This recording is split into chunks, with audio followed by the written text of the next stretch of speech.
YouTubers, Pastor Bob NCC.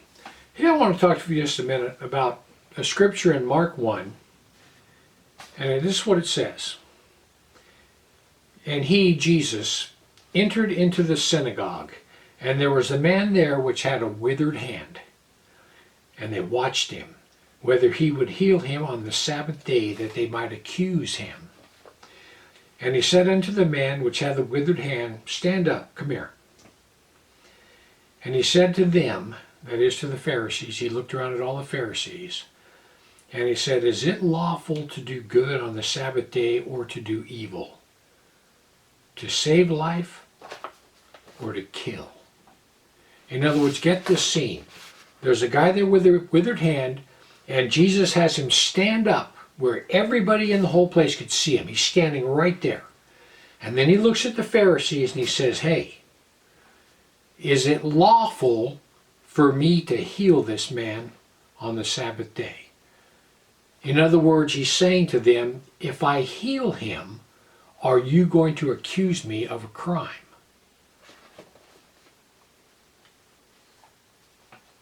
But they held their peace. In other words, the Pharisees stood there with a smirk on their face and they refused to answer.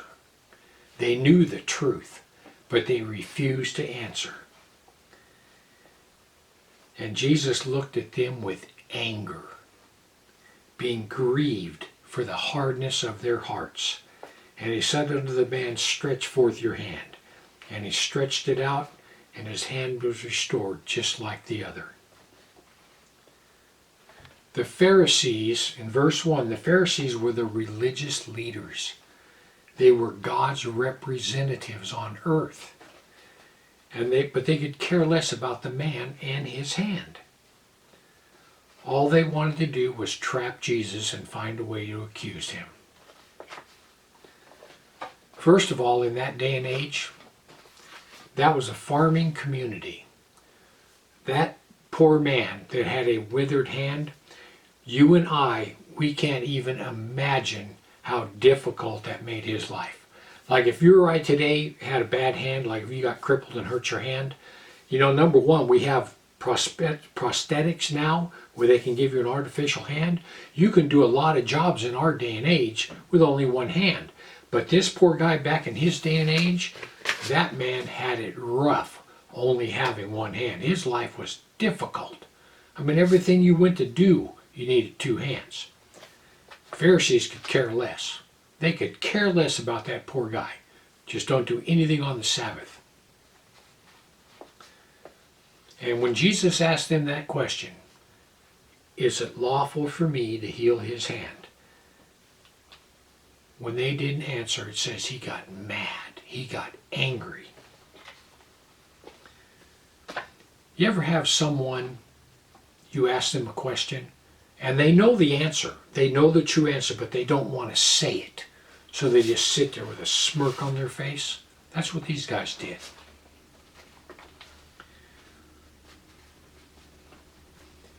It said that Jesus was angry with them. I could not imagine that. People, listen, I don't care who's mad at me. I don't care if you're mad at me. I don't care if my wife's mad at me. I don't care who's mad at me. But when God's mad at you, he could just whisper the word, and every molecule in your body would separate. You just vanish like a vapor. Of all the people that get mad at you, God is not one of them. So the problem was the Pharisees loved to be in charge. They loved to be in charge. They were the leaders, and they just liked standing out there saying, you can't do that on the Sabbath. You can't do that on the Sabbath. They just liked ordering people around. They loved being in charge. And what they refused to do, honestly, what the Pharisees refused to do, was they refused to soften their heart. They refused to come to God so he could change them. That's what they refused to do. So Jesus had love and compassion for this poor man with the withered hand, and he healed him. And what was the result?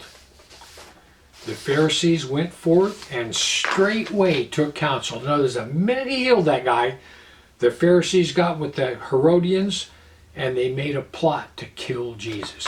because he healed a guy on the Sabbath day, and that was worthy of death. So what's the moral of the story? Don't claim to be religious.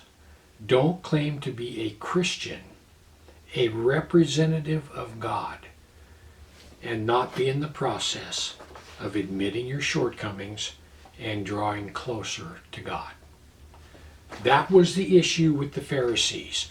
They were never going to admit they were wrong. They wouldn't admit they were wrong if you caught them red-handed, and they refused to draw any closer to God. That was their three problems. Every single one of us needs to be in the process of drawing closer to God every single day. You need to be closer to God today than you were a year ago. You need to be closer to God today than you were a month ago. You need to be closer to God today than you were a week ago. This is what it says in James 4:8-10. And people, listen to me. This is a sobering verse. And this is what James says. James says, draw nigh unto God, and he will draw nigh unto you. Cleanse your hands, ye sinners. Purify your hearts, you double-minded.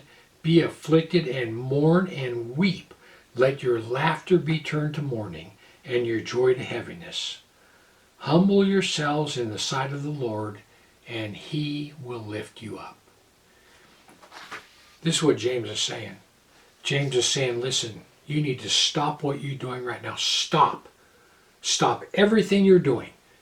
If you're having a good time, if you're partying, no matter what you're doing, you need to stop right now.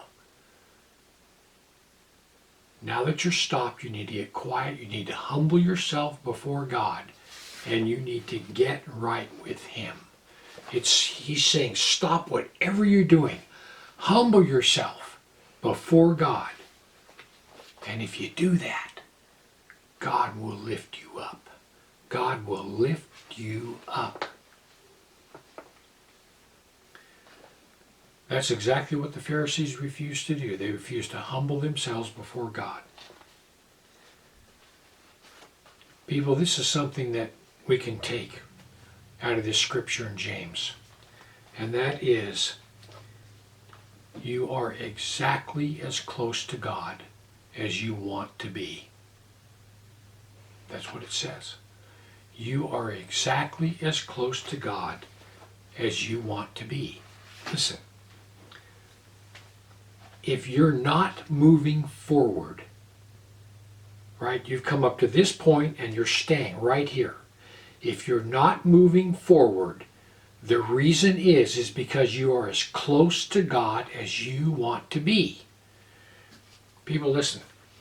I read my Bible every day, several times a day. When I'm sitting in my recliner and there's no noise in the room, first thing I do is grab my Bible. I want to just read something. I just want to have God speak to me. Whenever I get a chance, when it's quiet, I like to pray. I like to just get alone with God and say, Lord, show me anything in my life that doesn't belong there. Lord, help me to make good decisions. Lord, I pray for everybody on YouTube, Lord, that you would meet their needs. I'm constantly praying, and I'm constantly reading my Bible. The reason I do that is because I'm not satisfied with where I'm at. I'm right here, right now. A couple years ago, I was clear down here. Now I'm clear up here. But clear up here is not good enough. I can stay in my Bible so God can talk to me. I stay in prayer so God can talk to me. I want to keep moving forward right up till the day that he comes to get me. I will never be satisfied with where I'm at. And people, the day you quit moving forward is because you've come to this point and you say, whoa, I'm as close to God as I want to be. I think I'll stop right here. Anyway, I just want to give you something to think about. Heaven or hell, you choose. Just remember, once you take your last breath, it's a done deal.